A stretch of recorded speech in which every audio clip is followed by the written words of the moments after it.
when you guys presented this opportunity, it was like the clouds were parting and the gates were opening. And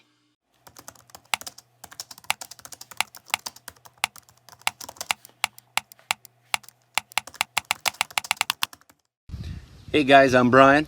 And I'm Tom. And we would love to come hunting with you guys. We actually grew up, and I'll be honest with you, our dads failed us. Few things are as powerful. Hey Thomas, I'm the team over at Identical Draw. I'm Justin. I'm Dan. Clayton Chambers here. I am 27 years old. And I am interested in learning to hunt. I am a new hunter. We've been shooting, but just at targets. We've never shot at anything living. I think this experience sounds amazing, obviously. Just want to say thanks for the opportunity to hopefully come out with you guys. I'm really excited to be in the second round pick here. I will fork out the money and go into debt if need be in order to go on this trip. Be an investment of a lifetime.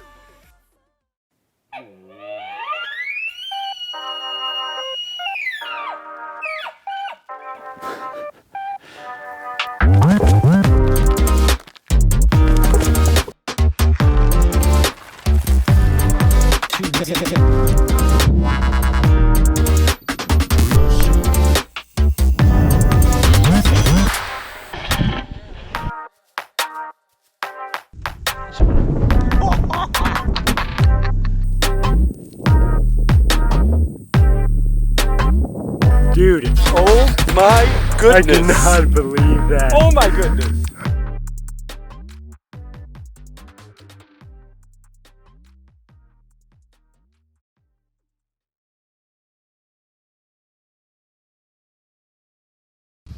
Hey guys, I'm Brian. And I'm Tom. And we would love to come hunting with you guys. We actually grew up, and I'll be honest with you, our dads failed us. Yeah, not as men. They were actually both great men, but as hunters, they failed us. They don't hunt. They didn't. I did learn to fly fish, and we spent all of our 20s. Right, we did that together. And some people think we're brothers, because I think we look alike. We're actually not brothers, but most of the time we don't argue with people. So how cool would it be? You got the twins, you got guys that kind of look alike. Right. It'd be a great show. Anyways, so our sons, we have a couple. We have a lot of kids. There's 8 of us, 8 kids between them. 4 kids apiece. Yeah, but the 16-year-old boys, they got into hunting a couple years ago, and in an effort to spend more time with them, we started to hunt. So I built a target right there, and I borrowed a bow from my brother-in-law, and I started to shoot. And then I built a target in my backyard and bought a bow. So we've been shooting, but just at targets. We've never shot at anything living. So, but you'd think that we'd know a lot of stuff based on all of the articles and YouTube videos and people who we try to talk to. We're like sponges. But we need real life experience in the woods. Brings us back to, we would love to come hunting with you guys, and hopefully July 15th, we are connecting and getting something set up for this fall. So hopefully, Tom and Nate, we see you then. Yeah, and hopefully, like, maybe you guys could help us be fathers that help our kids learn to hunt better. Yes. So we can mentor them in that way. Just another aspect. All right, we're out. Talk to you later. Bye-bye. Let's go, bud. Alrighty. Yeah! We're here. We're ready to rock and roll. Just met up with our buddy Jared. He's been here for an hour and a half. He's found a few groups of speed goats, and we're gonna go to a campsite right now, kind of get some things taken care of. But the country looks awesome. It looks hard to spot and stock, super flat, but we're excited. We're starting to get that jitter. Hunting season's here.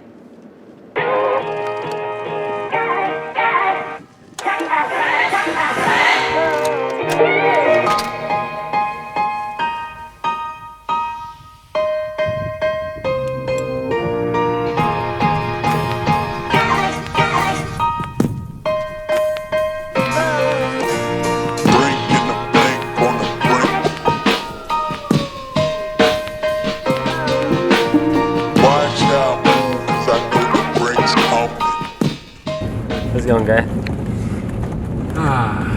Man, early wake up, 2:30 a.m.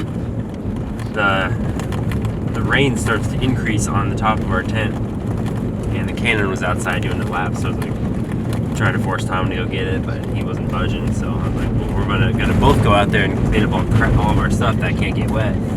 As we're out there, I mean, the winds just pick up like Hurricane Katrina, and I looked at weather, and we're just gonna get ransacked for the next 3 hours. So, I mean, the winds were picking up, I mean, gusting like crazy, and Jared woke up, and so now we are hauling butt to the closest city to try to get underneath some gas station stuff, because we're either gonna get smoked by some really heavy rains and strong winds, and we might have some hail in there too. So it's 3 a.m. First morning to South Dakota is proving to be interesting.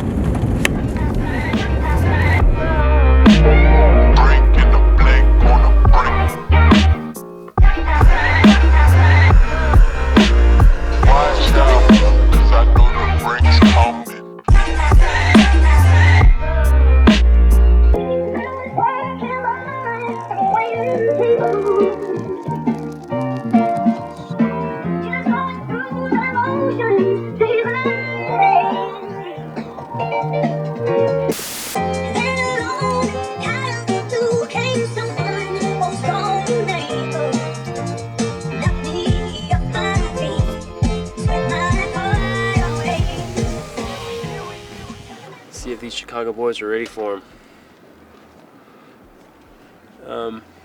Should I just head over here? Sure. Let's freaking go. I'm kind of in the entrance, but I don't really care. Let's go! Boys. Guys, how's it going? How's it going? How's the drive? Yeah, it was good. It was good. Nate. Hey, Nate. Nate? Nice to meet you. Tom. Nice to meet you. Ryan. We're gonna have to get this one here with you guys. So you had stock already? I had stock already. Yeah, that was kind of got cool. to like 100-ish yards on him. Okay.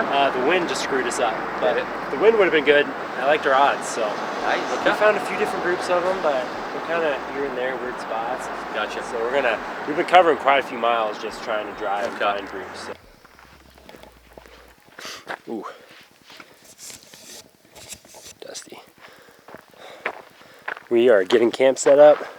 Found a different spot. Found some shade, which is really nice. Give you a tour here. Got a lake behind us. Can wash off after the day. This is our camp. Truck, coolers, tents. Already doing some laundry.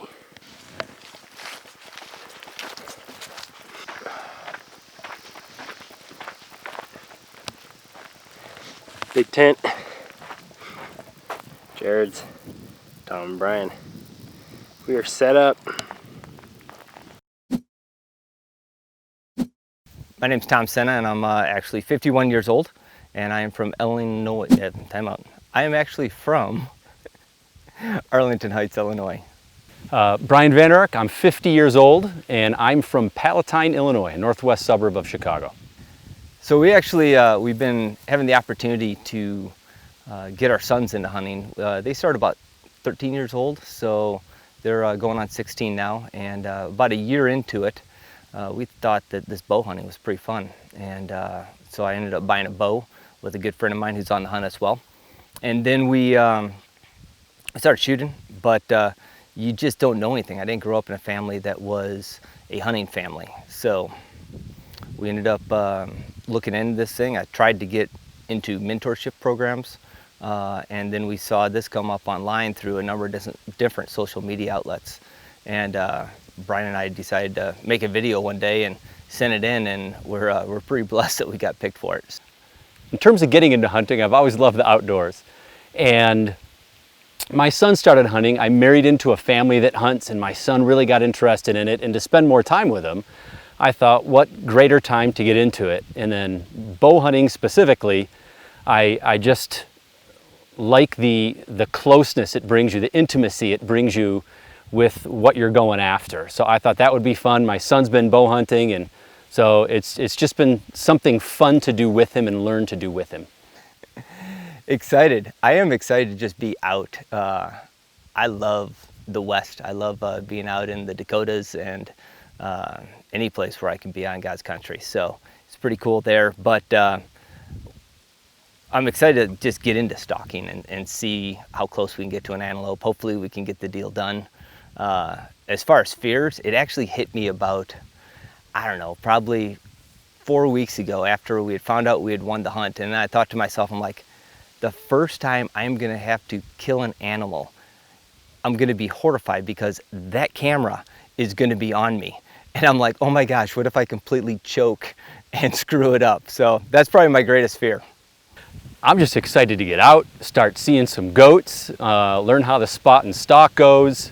And I'm excited to make my buddy Tommy feel bad when I get lucky on the first one and I kill a goat right away. I'm nervous, honestly, about taking my first shot at an animal and having it filmed. With all the wind and other factors, that does make me a little nervous. But yeah, most of the time it's gotta be pretty quick.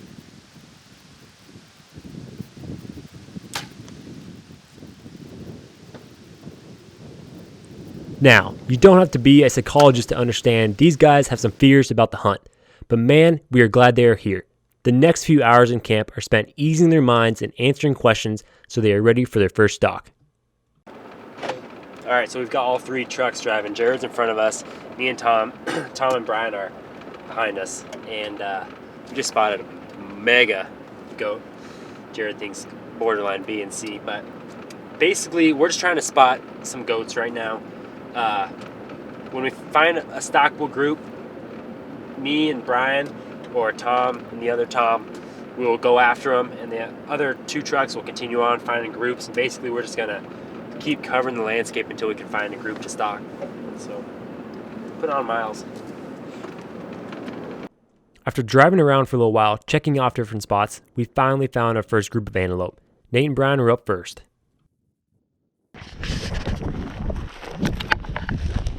We got a good spot.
Watch him. Oh my god. Dude. What just happened? That is incredible. Dude. That is incredible. Oh my. Holy cow. You have no idea. You have no idea what you just did. You have no idea what you just did. Oh my goodness. You have no idea how many accomplished hunters have not done that. Oh my goodness. Brian. He stood up. I couldn't see exactly how far he went. Actually, my right eye is my bad eye. But I guess he went about 10 yards. I put my 60 pin on him. Dude. Oh my goodness. I cannot believe that. Oh my goodness. I left my phone in my car. Brian just shot this buck at probably, I think 60 yards. close to 60 yards. He's dead. He's dead. He just fell. I'm gonna say it's beginner's luck. Beginner's luck. That's the I don't first care time what I've it is. ever released a bow or released an arrow at an animal. So we were at the spot probably, maybe 30 minutes, just when he was at 58, and we were like, Brian was like, I want to get a little closer. So we crossed this little fence, got into this ditch. He just stood up out of nowhere, and Holy cow.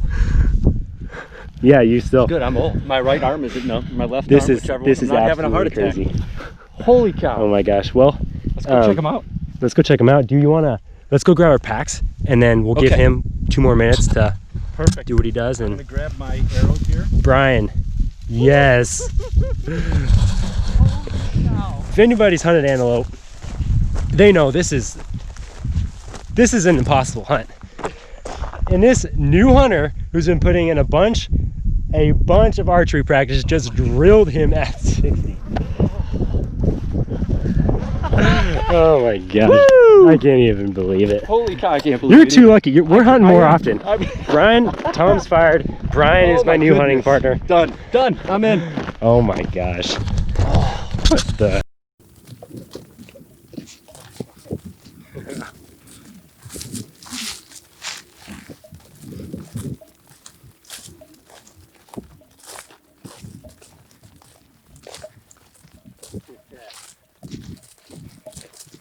A little bit of blood. I did. I hit him right in that front shoulder. Yep.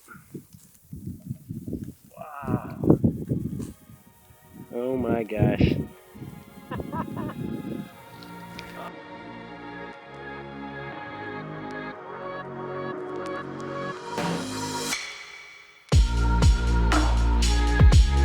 Look at you, stud. That is awesome. Congrats. That is so sweet. Dude. And you had just said, look, look, look, look. And sure enough, I looked back and he was starting to stumble and was down. And just a rush of emotion. It was awesome. I didn't realize I would be quite that excited. All of this preparation, all of this dreaming and thinking what this would be like and kind of guessing in my head, it was better than I could have imagined. It was just really neat to be able to put a stock on and to get that thing. So it was great. Just some backstrap, basic backstrap with some Traeger rub. Throw it on the Traeger.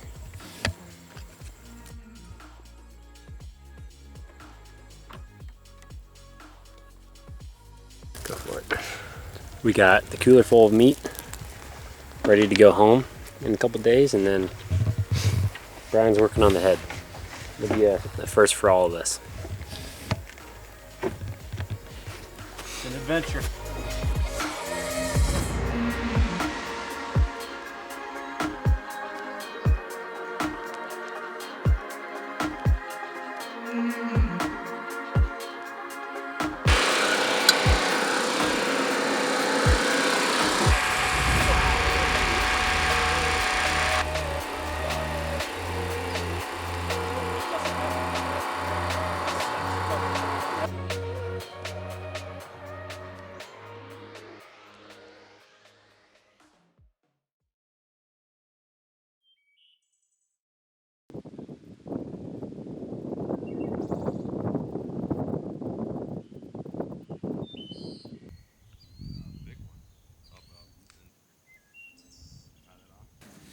Really quick.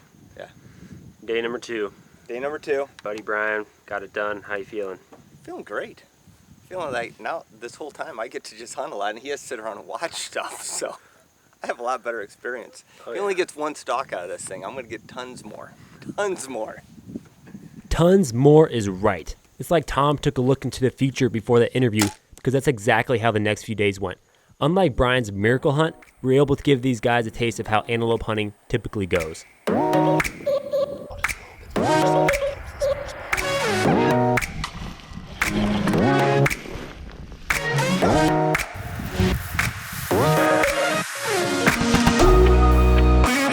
up, got Nate also had an antelope tag in his pocket, so in between stalks with Tom, we'd let the old man rest and get Nate on some prairie goats.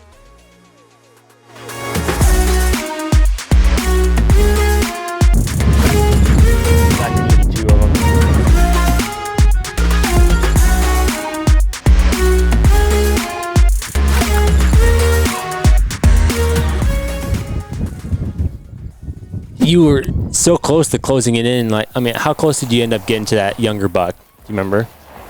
I got within 80 of them. And I kind of came, and again, that's what you learn. Like, I got to a point where I didn't think I had enough. It was real small stage grass that we were kind of hunkering down through. And, you know, Tom kept on telling me, he's like, if you can get up to the fence line, I think we're going to have a go at this thing.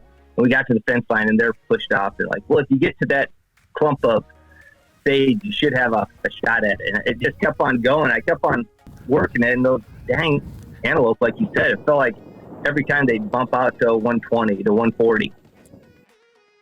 All in all, the trip was a huge success. Tom and Brian were able to go home with meat in the cooler. These newly formed intermediate hunters took what they learned here in South Dakota and were both able to harvest white-tailed deer since this trip. Nate and I had an absolute blast with these guys, and I'm sure more trips will be down the road. A couple things. I would definitely say move slow. Move slower than you think you need to move. Look farther out than you think you need to for animals.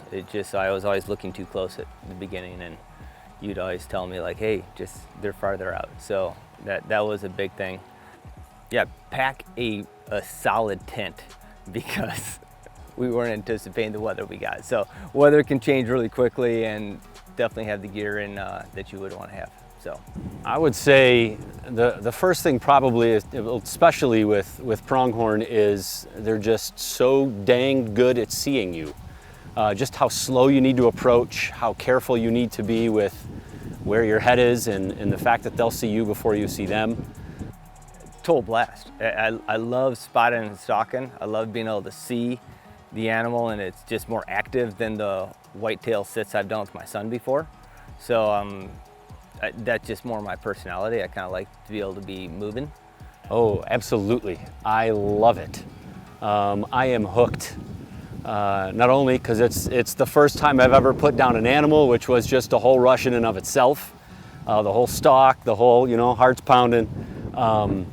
But just the excitement of getting out in the different terrain. I'd love to go after mule deer. It'd be fun to go hike up and down the mountains, hopefully not have a heart attack going for elk. All of that sounds great. Advice to new hunters: practice your squats. Sit there and do like army crawls. Your elbows, your stomach, your knees, everything. I never anticipated that I was going to be crawling around so many different things that we did, but it was completely awesome. My body is killing me, but I love it, so it's cool. There are a lot of years that I thought, I think I want to try hunting, and I just never did. And I would say the number one thing is get out there, find a way, talk to people, find someone who hunts. And most people I've run into in the hunting community are people like Tom and Nate, and they're just like, yes, come along, we'd love to take you. It's a passion of people who hunt, and they love to take people and hope it's their passion as well. So do it. It would be my number one piece of advice.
Thank you, Jesus, for that animal.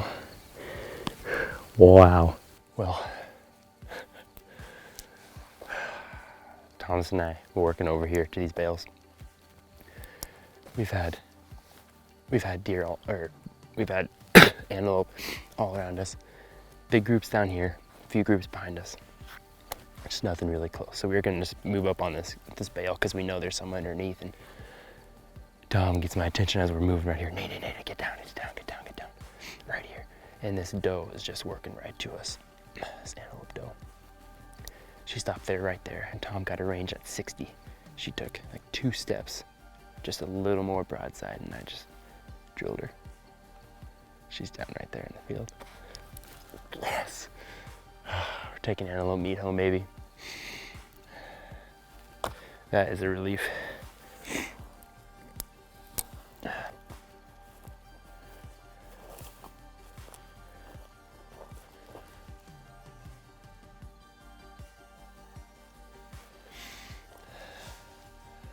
Oh, nice mature doe, from what I know, which I don't know much, but she's big.